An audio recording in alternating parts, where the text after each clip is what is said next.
Darkcast Network. Welcome to the dark side of podcasts. Inside a cloudy bar, a group of young men sat shoulder to shoulder and shouted about their latest adventures. Times were turning, indeed. War was coming, the Depression was behind them, and many had their eyes on the horizon. Who knew what was in store for them? For their young lives hadn't been fully shadowed with the horrors that the Great Depression just left, and what the New World War would bring. Two men in particular hunched together, laughing as they drank their beers, plotting their next big scheme. There was a bet, of course, and an idea. Maybe this was going to be the way to bring the media's attention to him. This could be the break that he needed to be able to secure the funds to go after what he really wanted to. A record with his name on it.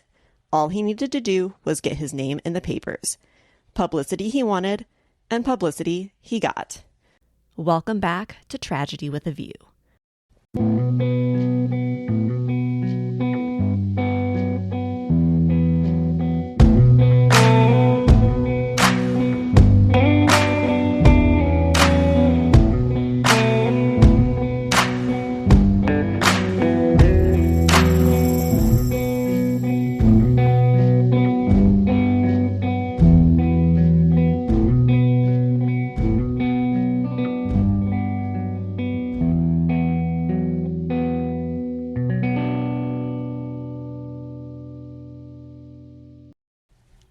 I am your host, Kayla. And Sam's here. And Woo! Sam's here. Dun dun dun. Were you expecting my dun dun dun? No, this is not a dun dun dun story. Oh. Every story is a dun dun dun story. It could have been a dun dun dun story, but it did not turn out that way, which is good. Housekeeping wise, the only thing I've got to say is I have the first draft of the t-shirt designs that I'm doing that will be released at some point next month, and they are looking really good, and I'm very excited. I've seen them too. They're looking cool. Yeah. The one in particular I'm very excited about, and the other one we're making some tweaks to it, but it also has, they're just very cool in their very own ways, and I'm excited to bring them to you. And I have 2 new Patreon subscribers. Join the Patreon to vote for the next episode. Yeah, you can vote for the next episode. And I also want to thank Haley and Jordan for joining us in the last week. Thank you guys for being here. I'm very, very excited to see this little podcast grow. And why are you looking at me expectantly? I was considering how I would do a dun dun dun at the end of that, but then I decided to not. Okay. Do you have any questions? I mean, you always have questions. This is dumb. No, I'm just turning my head so that I'm not messing with the wire. I see. That's okay. why I'm looking this way. Okay. And then I turn towards it. I'm keeping it stuck still. I gave Sam direction. The last episode that we did together, we were both exhausted, and Sam especially. And he was scooting down on the couch. He went from sitting to laying through the episode as we recorded on the couch, and there was a lot of interference with the microphone, and I did my best to edit that out, but I couldn't get all of it, and I apologize. And I'm sure everyone loved it anyway, because everyone is so excited when I come on the podcast. They love you. For sure. I love you. It's okay. Okay. So in 1941, it was a pivotal time for many people in America, as well as all over the world, due to the global conflict that was only escalating tension among nations as war seemed to be inevitably on the horizon. Many felt strongly, one way or the other, that the United States either needed to stay out of other countries' business or that they needed to get involved. Though much of the country was still recovering financially from the Great Depression, even as employment opportunities seemed to be springing up anywhere, many still felt nervous about what their financial future looked like. And between the past 10 years of financial questions and barely getting by and the future threat of war, many felt like they were still having to hold their breath, waiting to see what life-changing thing was going to happen next. For many, this had them swinging between moments of great joy and having to creep about in the shadows. And in October of 1941, one man was absolutely creeping around in the shadows. Dun dun dun. And that man was none other than 29-year-old George Hopkins. He was creeping around for one very specific reason. George was a small guy weighing in at about 118 pounds and standing 5 foot 7 inches or 170 centimeters tall. But that did not slow him down. He, thanks to a $50 bet with his good friend Earl Brocklesby, was going to leap from a plane and parachute down onto the top of Devil's Tower. The conversation actually started with George telling Earl that he wanted to beat the world record for the most jumps out of a plane in a single day, and in 1941, that record was 30. And he was hoping to get some publicity for this by jumping onto a small, very precise location to prove that it could be done. Now, skydiving has come a long way since 1941, so when Earl mentioned Devil's Tower, George thought that this sounded like an excellent way to get some media attention and also gain $50. George, being the professional that he was aiming to add this world record to his list of parachuting accomplishments. He already had several records, some of which included the jump from the highest elevation of 26,400 feet or 8,047 meters. The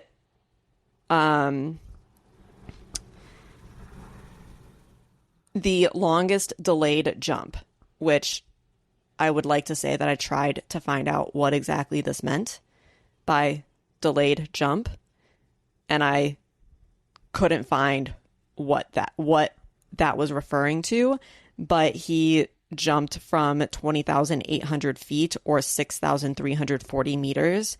And I don't know if it was like the longest delay for when he pulled his parachute, or That makes the most sense. that makes the most sense to me too. There was just a lot of different references when it came to delayed jumps with What was the parachute. number? So the number associated with that record was a high number? Yes. Okay. I feel like that's, you said 20,000 feet-ish? Yes. Yeah, that seems a little, I feel like they can, I thought that you need like 3,000 feet or something. I think so. It's like not that. Yeah. So that seems, yeah, don't know. Yeah. I also, starting here, I thought you were going to just say that this guy was just a nobody. So I'm glad to hear that this guy actually has some experience. I thought it was like, I can, that's like Sam being like, oh, I'm just going to go parachute onto this thing. Yeah. Yeah. He also, throughout his life, he was the record holder for the most jumps ever, and he made 2,347 jumps. Okay. So this guy knows how to parachute. Yes. Okay. Especially in 1941, where things were not quite as... gear was much more rudimentary than what we have today. So George was creeping around into the shadows, as I mentioned, because he correctly assumed that if he tried to ask for permission to land atop this national monument, he would be denied. He clearly lives by the philosophy of ask for forgiveness, not permission. And do you know what Devil's Tower looks like? No, I do not. It's a very, very unique. Oh, okay. Cool. How big is it? Where is it at? We will get there. The park rangers had a good reason for telling him no. Located in northeast Wyoming, Devil's Tower is the United States' first national monument. It is nestled in near the Big Lodge Mountains, and it is a large rock formation that has attracted people from all over the world. Designated as a United States national monument by President Theodore Roosevelt on September 24th, 1906, there is a lot of questions about the monolith itself. According to Sioux legend, the feature was made by the Great Spirit who was trying to save 3 maidens who were being chased by bears into the Belle Fourche River Valley. The tower lifted the maidens high into the air, and as the bears tried to climb the walls to get to them, they fell to their deaths. The distinct marks that are running vertically down the sides of the tower were made from the bears' claws as they climbed and then scrambled to try to prevent their falls. That is very creative. I think that's a very interesting thing about folklore and stuff. Mm-hmm. It's just like it makes sense, but it's also doesn't make sense. It's like these hundreds of markings or whatever represent bear claws, and it's like they did a lot of bear clawing. There's been, I think, like 2 episodes that I've done that had like the local legend involved bears being like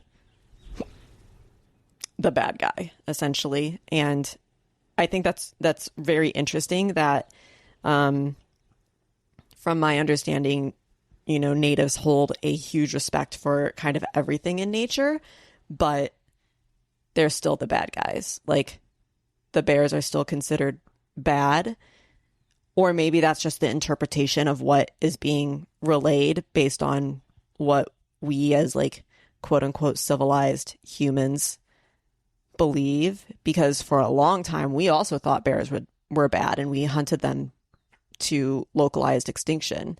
So I'm sure that they are on the fringe. It's like very heavy respect and fear into they're the bad guy. Like there's like a line there. Would you like to know what the legend says on how the maidens got down from the top of the tower? They parachuted. The maidens slid down a rope of wildflowers. Oh. Of course. Of course they did. What else would they have done? Yeah. Duh. The tower itself stands a total of about 1,200 feet or 366 meters. And there is the kind of base around the bottom of the tower is actually like kind of built up rock.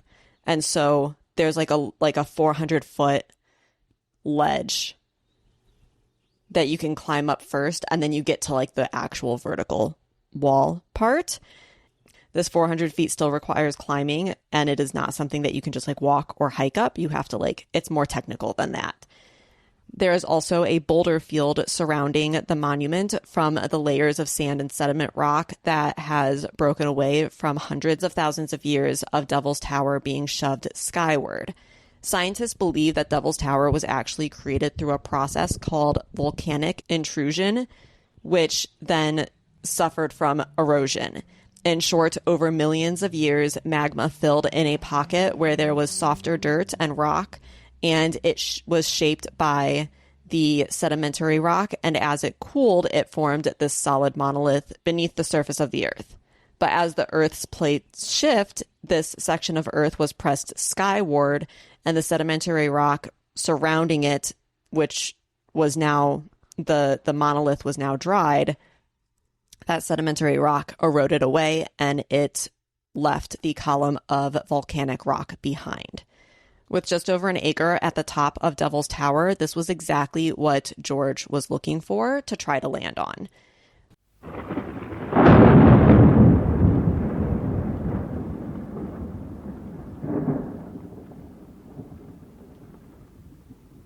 Have you ever wondered, how in the hell did I get here? You are not alone. My podcast is called True Crime Connections. It's an advocacy podcast where I talk with survivors of toxic relationships, abusive marriages. We all have one thing in common. How in the hell did we get here? And how do we get out? How do we find our self-worth again? Well, if you feel that way, come check out my podcast, because not only do you get actionable steps to take to help you take your life back, but you can listen to how others have dealt with their own situations, including addiction, suicidal ideation, and low self-worth and respect. We can get you on the right track. Make sure to check out True Crime Connections. See you there.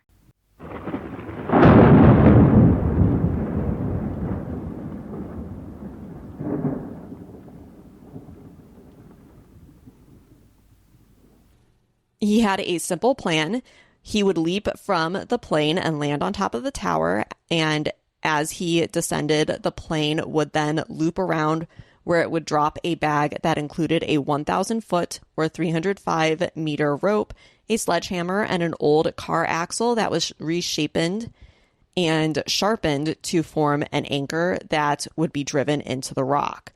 The bag would be dropped down to the tower, where George would then be able to pound the anchor into the rock, attach the rope to it, and climb down. So this guy was going to climb down 1,000 feet of rope.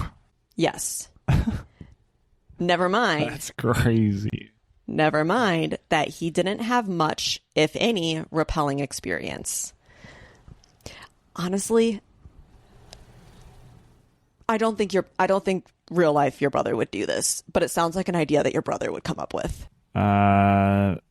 Like, I don't think maybe if he actually liked this sort of thing. No, that's not. Yeah, but I mean, like, just like the random, like, yeah, this will work. I feel like that's something your brother would do. He's in jail. What? I'm referring to the Shaggy picture. Oh, yes. Okay. We found a doppelganger of my brother. Yes, we did. And he was acting like Shaggy from Scooby-Doo. He was. And I got arrested. I legitimately saw it and was like, wait a second, is that Luke? And then... But he's not in jail. He's not. Not in real life. Not your brother. His doppelganger is. But anyways, on October 1st, everything was working out the way it should, and George felt good about this. He hired Joe Quinn to pilot the plane out of South Dakota. Taking off, George was focused in on his target that was roughly the size of a football field. The surface of the tower is not flat, but it is mostly so, and it has a little bit of a slight slope on the edges. So as George was coming to this target, he knew that he needed to land as close to the center as possible, because if he got too far on that slope, he was worried that the wind would carry his parachute and just... He would continue to the ground. Yeah, his momentum would take him over the edge. So George, though, would not have to worry about this. When he leapt, the wind actually carried him just slightly too far, but with a quick partial collapse of his parachute, George was able to land right where he needed to. As expectant of a very seasoned parachuter. Yes. Joe then took a nice large loop around to give George ample time to land and get situated on the monument before he flew over again about an hour later. Everything was going perfectly. Joe dropped the rope down, and George, who stood back and sheltered his eyes, waiting for the thud of it to land on the tower. And when the thud came, a rustling came with it, and George watched as the bag tumbled over the side of the tower. Dun, dun, dun. Making his way to the side, he peered over the edge and found the bag caught on some branches about 100 feet down. Down on the ground, there was a single car full of people waiting and watching. This car was filled with a small number of news reporters from the Sundance Times, who George told about his stunt. He was giving them exclusive access to the story if they promised not to tell anyone about it. But the joke was on him. Even though he didn't want the Park Service to find out about what he was doing, there was no one else to help. At this point, the National Park Service was alerted that someone was stuck on top of Devil's Tower with no way down, and this had them scratching their heads until they learned what happened. Because up until this point, people had only ever climbed up. So if they climbed up, they can climb down. But that's not the case. This guy only goes down. This guy, yeah, he only goes up in a plane. On October 2nd, the next day, the National Park Service hired Clyde Ice to fly over and drop a second bag with rope and climbing gear, which this time was successful, until George reached the rope and found that it had not been rolled properly and tangled into tight knots on its way down. With the weather and the freezing fog rolling in, the rope froze and George was unable to untangle it to use it at all. So George is very stuck at this point. It is important to note, though, that even if the rope hadn't bounced off the side or hadn't frozen into a ball of knots, the ropes dropped were only 1,000 feet long, and to reach the bottom of Devil's Tower, one would need a rope that covers 1,200 feet. So George had actually known about this, and he wasn't very concerned about the last 200 feet or so, as he figured that once he got to the end of the rope, he would just be close enough that he could climb down himself. 200 feet? Yeah. This guy's crazy. Why didn't he climb down the 100 feet to get his rope? He actually thought about it and then decided against it. Yeah. Which I think was smart. We would be telling a different story. We would be telling a different story. So this climbing down wasn't quite as easy. And as the National Park Service started really trying to figure out how to get George down, and as word about the stuck man began to spread, offers started to pop up. There were a couple of challenges when it came to getting George down. One of those was that Devil's Tower had only been successfully scaled a handful of times before, and there was really only 2 known ways to climb the walls. But the bigger issue was that this particular week was bringing about some really cold weather, and between the small amounts of precipitation coming down and the cold temperatures, the walls were now covered in ice, which caused the National Park Service to really hesitate about letting anyone climb up the wall or down the wall. Offers came in from the potential to use the Goodyear blimp to rescue George, but they wanted to have certainty that the blimp would not have any problems and that it wouldn't end up getting damaged. And between the uncertainty in what the rescue would look like and the poor weather that was rolling through the north at this time, the blimp had trouble getting to the state at all, let alone anyone feeling confident about its ability to rescue George. So that was pulled off the table. An experimental helicopter from the United States Navy was offered as well, but this also came with a lot of questions because the first practical helicopter had only been invented 2 years prior, and there was some obvious concerns about using this because they were nervous about the small landing area of Devil's Tower.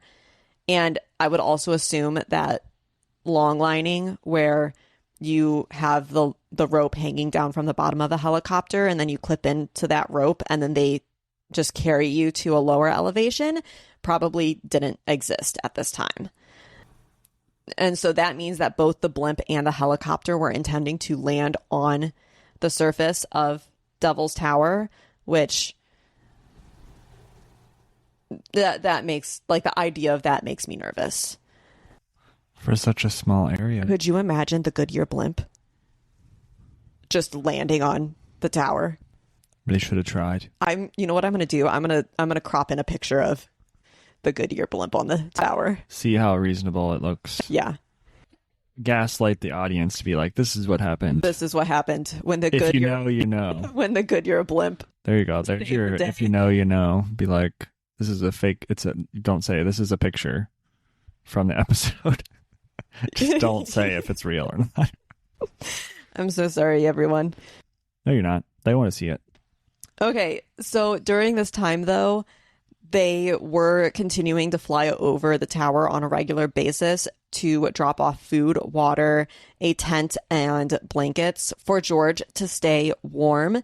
And they even dropped a bottle of whiskey that he requested for medicinal purposes.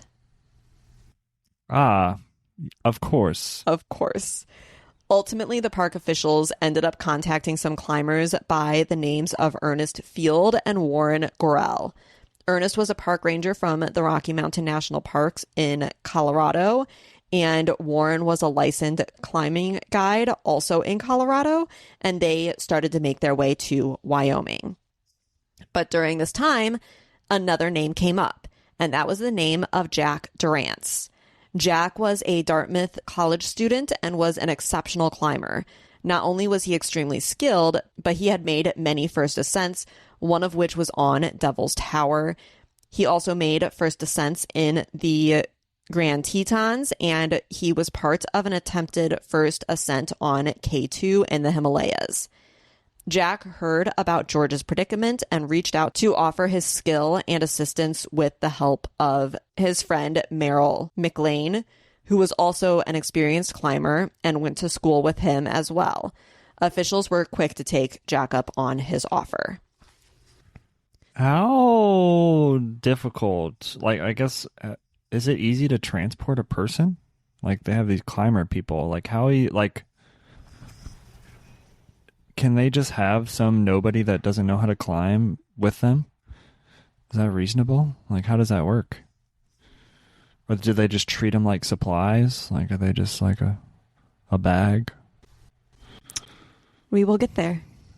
Hold them on their back. I do believe, I don't know about in the 40s, but I do know that today climbers will rescue people by clipping them to their harness and lowering down, essentially with them kind of dangling underneath them.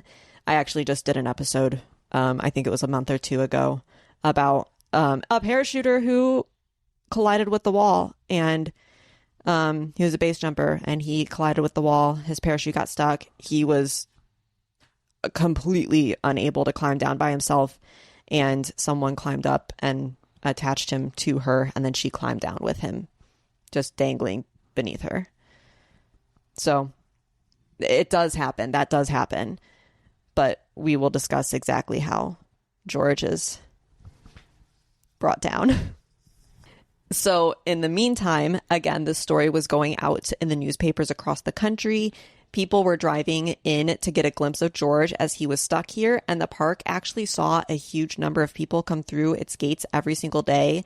A total of 7,000 people arrived to see him stuck over the 6 days that he was there.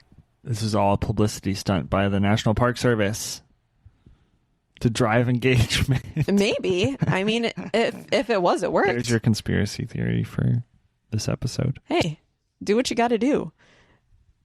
During this time, George had little to do other than count the mountain peaks in the distance and drink his whiskey and wait and wait and wait. Ernest and Warren arrived at the park prior to Jack and Merrill and decided to take a look and evaluate which of the two routes would be the best option for climbing the monument. It was quickly determined that the route that Jack himself created would be the best option. To try to make things easier, Ernest and Warren started up the climb, and at about 60 feet, they found that they themselves could go no farther. So they left the rope that they installed there, and over the next couple of days they started to install pitons and iron spikes into the rock, and also installed a ladder to make the most difficult part of the climb slightly easier. This part of the climb was at the 60-foot mark where they had to turn around days earlier, and it was so difficult because the rock was completely smooth except for two small cracks that ran parallel up the wall. They were about 3 feet or 1 meter apart and barely big enough to get their fingertips in. And as they waited for Jack, more climbers arrived to help. These were Paul Petzold and Harold Rapp. While on their way, Jack and Merrill ran into a couple more climbers named Chappelle Cranmer and Henry Coulter. So Chappelle and Henry also joined them, and so there are now 8 climbers heading towards Devil's Tower to help retrieve George from the top of this monument, which in my completely unprofessional opinion feels like too many. Too many climbers on the mountain. Too many cooks in the kitchen. Yeah, it feels like people were like, "Oh, you're going to the top of Devil's Tower? Can I join you?" I mean, help. Yeah. I want to climb Devil's Tower. This is a great opportunity. But I mean, they're helping. They're helping. Yeah. I mean, to be entirely fair, they didn't know what they were going to have to do to get George down. There was potential that they were going to need multiple climbers to help navigate the situation. So it was finally on October 7th, Jack started his way up the wall at 7:30 a.m. with all 7 of the other climbers ascending the wall behind him. They had spikes on their feet to help them dig into the ice that had formed on the wall and to give them a little bit more purchase. The climb went smoothly after the really difficult and smooth section as the wall began to lean a little bit, creating a less steep angle, which gave all of the men a bit more comfort as they climbed. Then at about 75 feet from the top, there was a ledge that was wide enough that they could walk on, and this would lead them to the top. The only spot that got sketchy here was the part where there was about a 4-foot or 1.3 meter gap in the ledge that had nothing but open air beneath it. After leaping the gap, all 8 men were on top of the monument after nearly 9 hours of climbing. They sat down for a quick lunch and literally tossed all of the stuff that had been dropped onto the top of Devil's Tower off the side, and then started making their way back down. Look at them cleaning up. Yeah. Well, there's like a whole ecosystem on the top of Devil's Tower. There's like chipmunks and rats and whatnot that live on the top. Honestly, chipmunks that are on the top of things like that is crazy. Yeah. Do you remember in Zion? Yeah. The squirrels up there? Yeah. And they were very like, active. give me food. They were. Give me food. They were like, Axel. Yes. Yeah. But chipmunks. Or squirrels. Are they chipmunks or squirrels? I think they were chipmunks. Oh. My memory could be wrong though, but And there was a lot of them. maybe there was a squirrel. Don't remember. There were little critters that have sharp teeth that wanted your trail mix, and you're not supposed to give them your trail mix, and there were people feeding them. So They definitely were getting food. absolutely. Okay, so as they start to work their way down, they learned that George had absolutely no idea how to rappel down. And so they gave him a crash course on the workings of rappelling, and then basically were like, all right, go. And this started at 4:45 p.m. I'm going to guess it takes 12 hours. To climb down? Yes. Okay, so something that I should specify is that they were not down climbing, they were rappelling down. So instead of like climbing down, they were holding onto the rope and basically like sliding. 4 hours. Yeah, actually, I think one of the park rangers was asked how long it should take them to come down the wall, and he kind of made the joke like something along the lines of, should take about 5 hours unless one falls. Aha. Yeah. Don't do that. Don't do that. It did take them just shy of 4 hours to climb down, with the last man stepping off the wall with car lights pointing at them to illuminate the area at 8:20 p.m. This rescue took nearly 13 hours, which I think is an overshadowed part of this story. While everyone is focused on George and his 6 days being stuck on top of the monument, not the mountain, monument, Jack, Merrill, Ernest, Warren, Paul, Harold, Chappelle, and Henry spent 13 hours in a nearly constant state of movement to climb and then descend Devil's Tower for a man whose plan only half worked. His jump, while it did get him into an uncomfortable position and a little bit of trouble, it did provide all of America with something else to focus on. The war was looming, and at a time where there was a sense of dread, George's predicament offered something a bit more lighthearted and interesting to focus on. And George got exactly what he wanted, which was publicity. And then he got his goal of claiming the record of the most jumps in a single day, but not the way he thought he would. Instead of being on his own terms, when the United States entered World War II, he was enlisted and helped to train paratroopers and helped supervise drops behind enemy lines. He would also do staged air shows to help raise funds for charity, and it was at one of these air shows in Mexico in 1958 that he was gliding down from the air and thought to himself, "What am I doing here?" When he landed, he walked away from planes and never left from one again.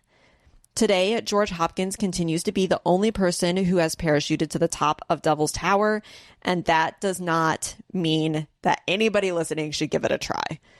That is my disclaimer. There's no information on why he just stopped. Did he start a family? I don't know.